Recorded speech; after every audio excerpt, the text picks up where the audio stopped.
So November is around the corner, which means the world's biggest motorcycle show, Eicma, is happening.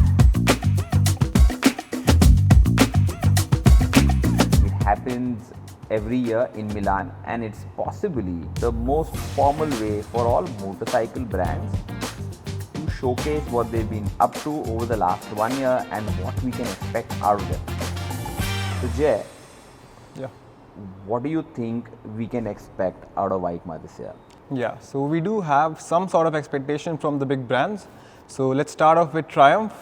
Okay. So Triumph, I've heard they're not launching any new motorcycles so far. They have updated the Speed. They've launched the T4 very recently, and also they've updated the Trident 660 for the international market. So I'm not sure if they would be coming up with any new machines or any new products, but what I've heard is that they're going to launch a few new colors for the Speed series. I think they do that colors, and they have some really delicious colors on Yeah, their they do. They do motorcycles. look quite attractive. But the new Speeds, the new Speed 1200s are actually, for me, they sit very well between a fast bike, and you could also make it into a cafe racer. So I think they're still missing that Thruxton that they've discontinued, and they still don't want to lose out on it, and hence the new Speed, if you look closely, or at least with the accessories, comes very close to it being made into a Thruxton as well. Yeah, so I think that's why they launched the RS and the regular version of the bike, like to cater the performance people and also the retro classic people. Yeah, plus you can get clip-ons, you can put a cowl at the back, Absolutely. and still make it into a very close cafe racer, Yeah. of course without the fairing. And I'm excited to see how that 1200 is received. Till now we've only seen pictures, but I think it's the first time they're going to show it physically to the market. Same here. Right, so let's move on to our next brand, which is Royal Enfield. So I've heard that they're going to unveil the 650 Scrambler.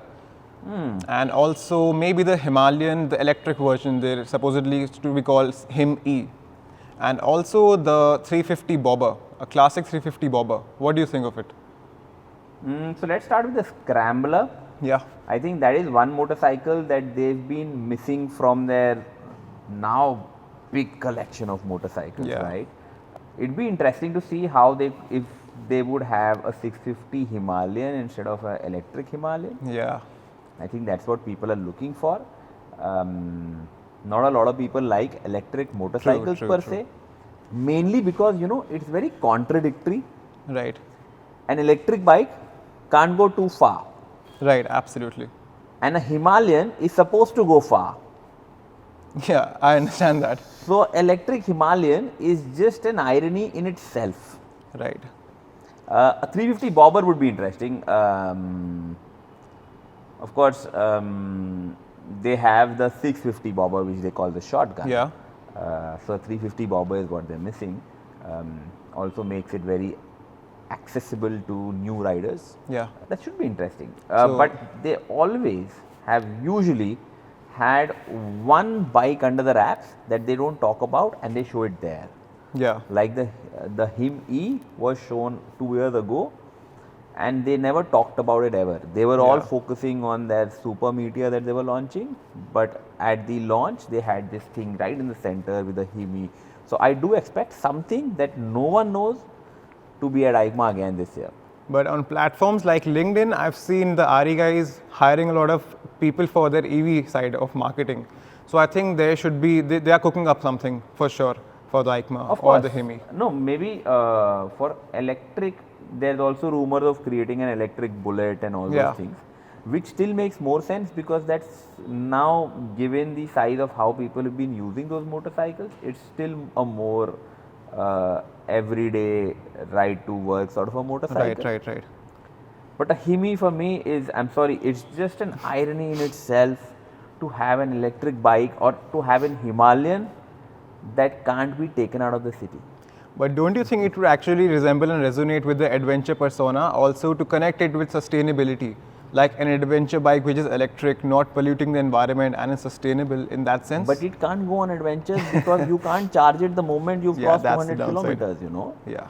An adventure bike is supposed to take you on adventures and not have you inside the city, right? I have not seen anybody, of course, except the company sponsored trips, take out an electric motorcycle on a tour around the world. It's not possible today. Yeah. Forget a tour around the world. I can't take it from here to say another 500 kilometers. I don't know, and I won't be comfortable doing it. Constant stress would always be there. Yeah. You know, so Right.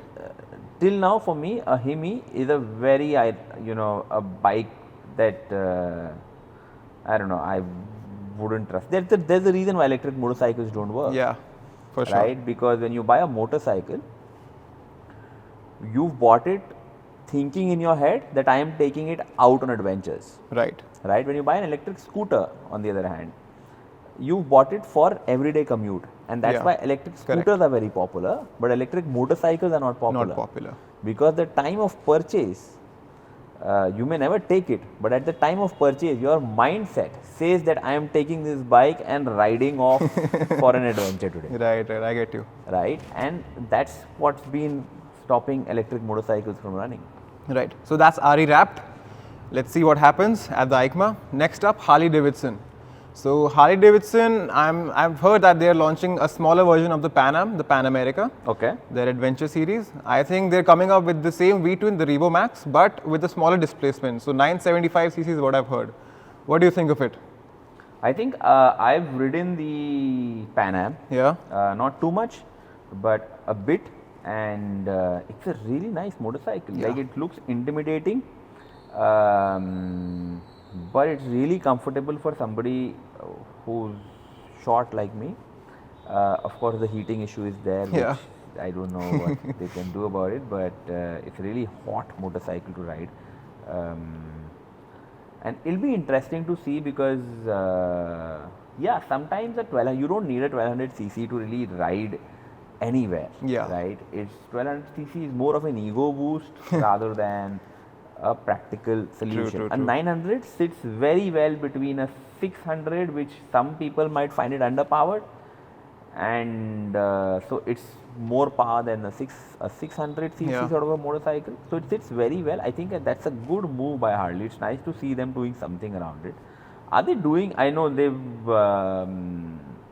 don't associate, or at least they don't promote their association with Livewire anymore. But is Yeah. there anything on Livewire front that you? I haven't heard of it either. I've heard nothing of the Livewire too. Okay, because that was also the first Yeah. electric motorcycle that was actually Yeah. mass produced, Right, but right. not accepted by the market. Yeah, true. I think they launched it very, very early in order to, like, the current market for e-bikes is actually growing.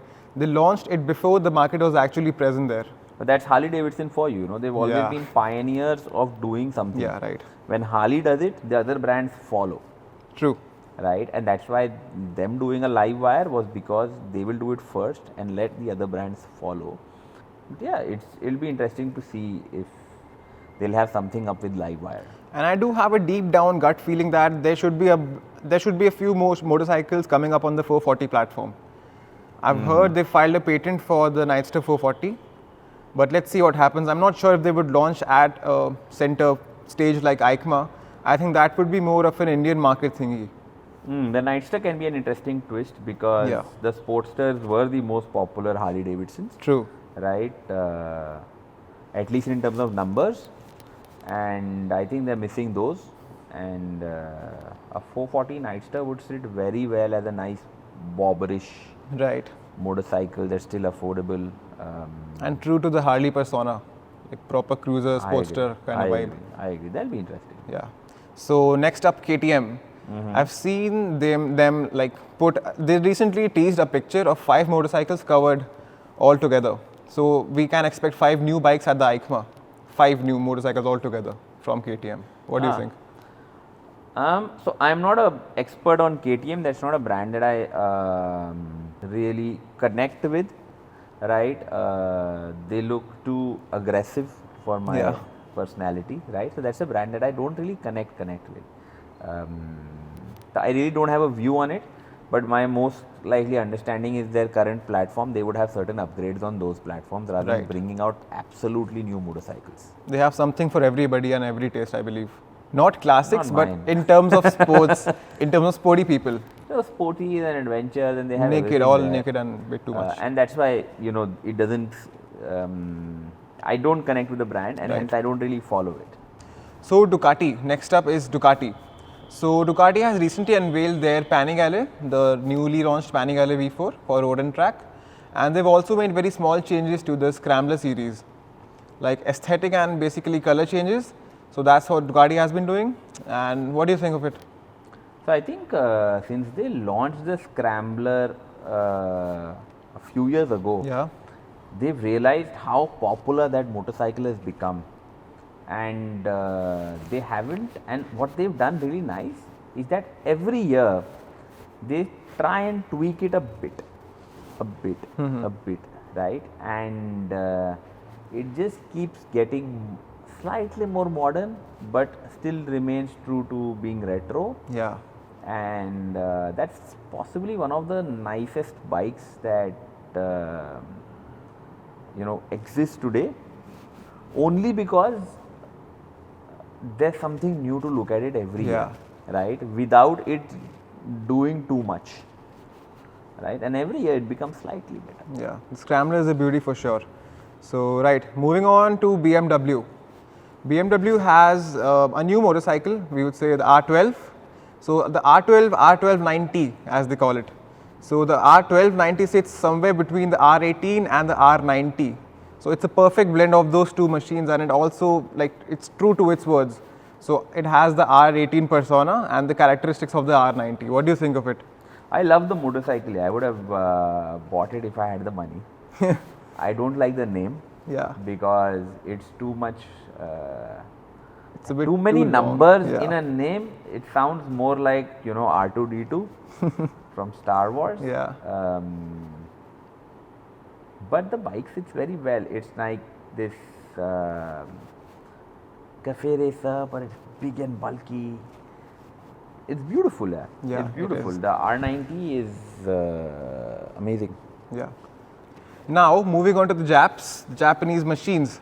So the big hitters. I've not heard a lot from these brands. But I think that's also very typical Japanese style of not revealing anything, but at the event Yeah. showing what they've done, Right. rather than saying what. So the Japanese brands have always been about showing what they've done rather than saying it beforehand that we will do this. Right. I think the Tenere was like one of the nicest motorcycles, and it might just have a sort of an update on that. Yeah, I've heard the Yamaha Tenere 700 is like having a sort of a change up or a makeover. Yeah, so we can expect that also. Super, I'm excited, man, for the next Eicma, and let's see how it goes. Yeah, all the best to all the brands.